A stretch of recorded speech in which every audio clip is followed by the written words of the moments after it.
Hey there, it's Joshua Priou. I'm here along with Lisa Williams. We are the A Team Nevada. Of course, we're realtors here in Carson City, Nevada.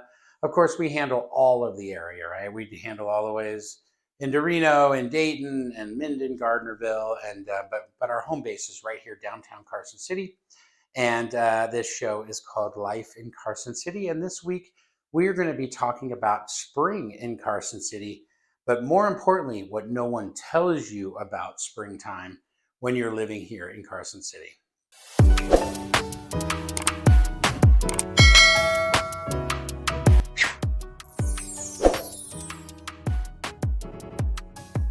So, the first thing that's the most important thing for me to talk about is wind.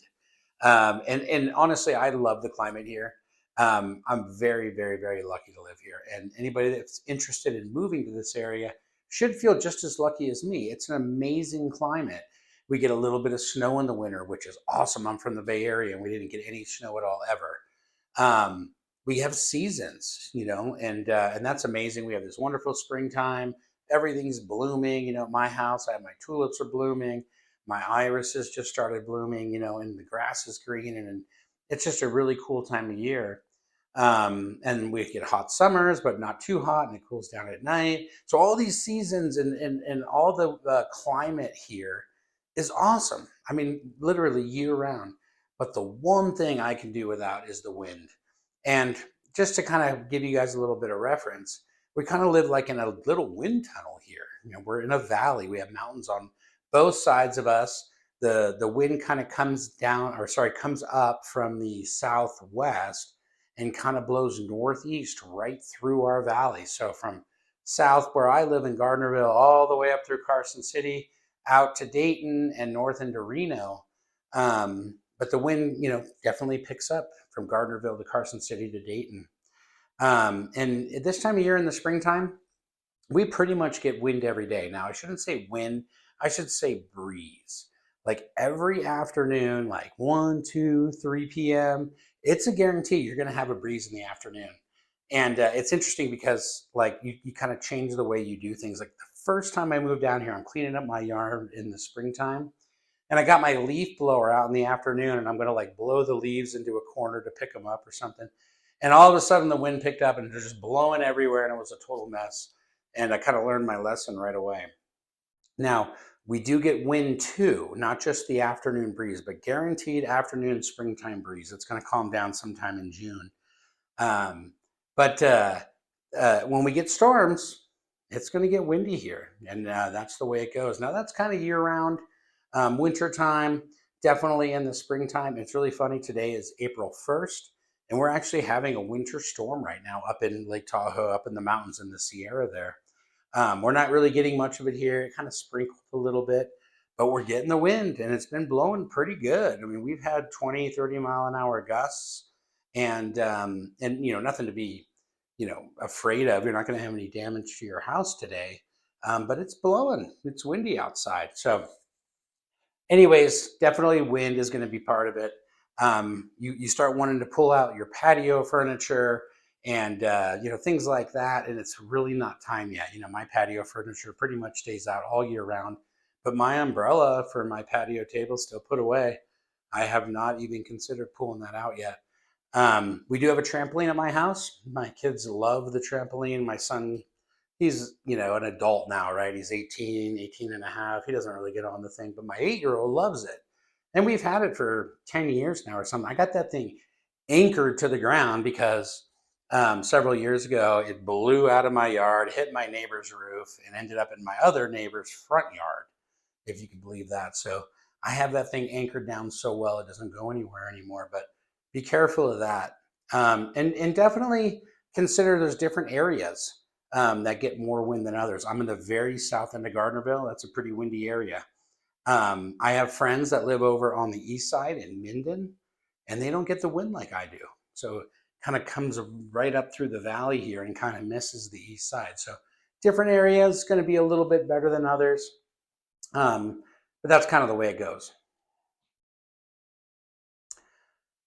You can also see snow this time of year. It's not unheard of. It's kind of crazy to think about. Just like a couple weeks ago, we were hitting 80 degrees here. I mean, I got tanned and stuff working in my yard. I mean, it's been unbelievable, but you never know. I mean, this storm that we're having up here in the Sierra right now, it could have brought snow down to the valley here. It just hasn't gotten cold enough. But I think by tonight and tomorrow morning, it's probably going to be in the upper 20s. So if we were going to get moisture, you could get some snow. Now, the cool thing is it pretty much melts. You know, you might want to clear it up. If you have shady areas that never get any sun, you know, you might want to, shovel that out of the way. But usually by later in the day, especially if we're going to get sun, which we always end up getting some kind of sun, um, it'll melt right away. But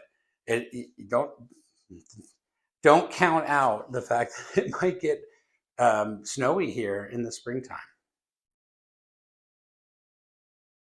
So I'm Lisa Williams. About our temperatures, sometimes we have big temperature swings, even daily. We have cooler mornings and warm afternoons, and then the nights get pretty cold. I like it that it cools off at night. It just makes for fresh, crisp, clean morning air. Even as it warms up, we still have cooler nights. Layers are important. We have a joke here that if you don't like the weather in Nevada, just wait 30 minutes because it changes frequently. I always keep a sweater or a jacket in the back seat just because I never am sure what I'm going to run into. I don't always need it, but at least it's there if I do. Our yard seasons hit pretty quickly as well. So the grass grows quickly, especially right now. So we're at the very beginning of April right now, and the grass comes up quickly. Uh, the weeds come up quickly, so get in front of those. They come up just as quickly right in the spring. As soon as that sunshine starts hitting them, they grow pretty fast. You want to get in front of that so you don't have a problem with that. The sprinkler systems all get turned on, so you'll see everybody watering their lawns and just cleaning up debris in the yard from a windy winter or even the snow, right? So a lot of cleanup goes on this time of year. And everyone starts doing their yard work. You'll see them outside. Right now, we're experiencing new color that we experience each spring after a long kind of gray winter. Now the daffodils are blooming and the tulips are out, and it's just so nice to see the first pops of color everywhere as the flowers start to bloom. And I enjoy seeing everybody out cleaning up their yards, getting it ready for spring. Springtime allergies. That is definitely something that you're going to have to get used to here. I didn't have a plan on talking about the dryness of our air, and that's a whole nother thing, but something to think about. But it kind of goes hand in hand with our spring allergies here, as you got to realize that like 80% of Nevada is covered with sagebrush. That is going to be your biggest foe. And you get used to it a little bit, but once you start opening up your windows at home and the sagebrush starts blooming in the springtime, it will hit your allergies. There's no question about it. Like 2 weeks ago or so, I had like the worst sinus problems ever. And my wife kept thinking that I was sick because I was talking all nasally. And I still kind of have it right now. Um, and I never actually got sick. Like I never felt like I had a cold or anything, or felt, like my energy was running down, but all the symptoms of like a head cold were there. And I would probably attribute that to the fact that we were hitting those like higher temperatures in the 70s, hitting 80 degrees. Sagebrush was opening up. And of course, I live with just desert around me. So even worse where I live than if you lived in kind of a normal neighborhood. But you're going to have all your other springtime allergies as well. So definitely something to be prepared for. If you're a big Claritin person or something, you're going to be using it. I've kind of jumped on the Flonase. I kind of think that works pretty well, and my sinuses get really, really, really bad. But it's really up to you. The desert here definitely is going to be blowing around something that's going to bother you. The dust or whatever it is. So just be prepared for the springtime allergies. Depending on the weather too, throughout our winter, you might have somewhat of a mess in the springtime, especially if you live in the more rural areas.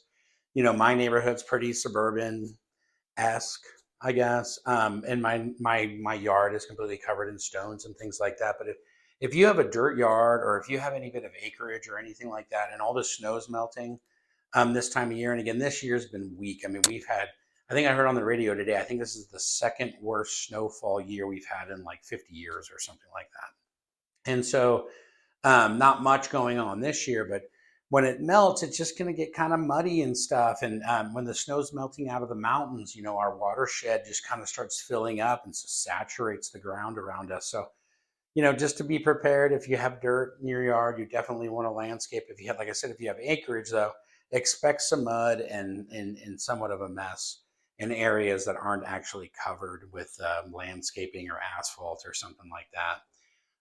And the other thing that's something you don't want in the springtime, but ultimately a good thing, is the construction starts. And we kind of get it year round, but it's really easier for the construction guys, or the road construction guys, to get working in the springtime when the weather's good.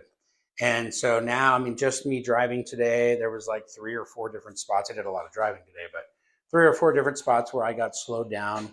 So they're out there fixing the roads, doing the cleanup on the side of the roads, all that stuff. So be prepared to slow down because there will be road construction.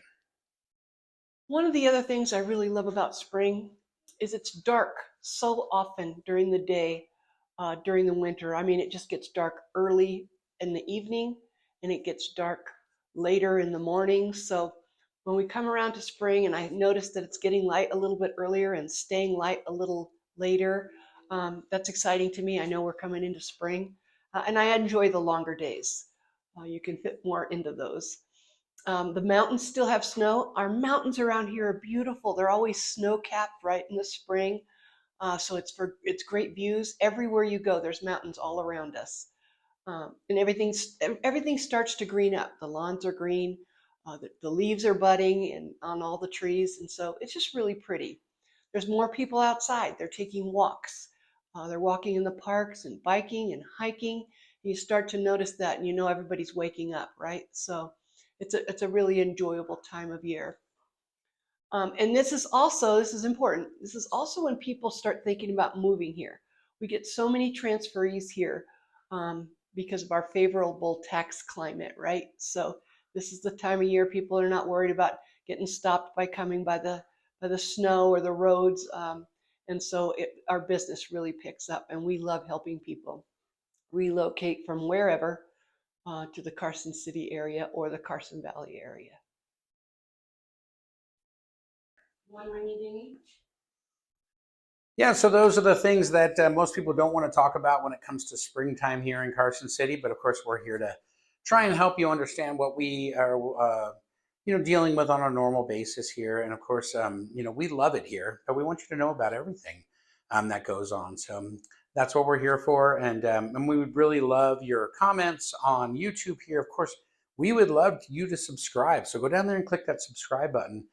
When you do, also, that's where you can see all of our contact information. So if you just want to chat, give us a call. You have Lisa and my phone number on there. You can send us an email. I mean, whatever works for you, of course. Please like our videos. We would love to get more likes. We'd really like to get comments too, because we'll respond to them all. But we hope you enjoy the videos, and we'll see you next time.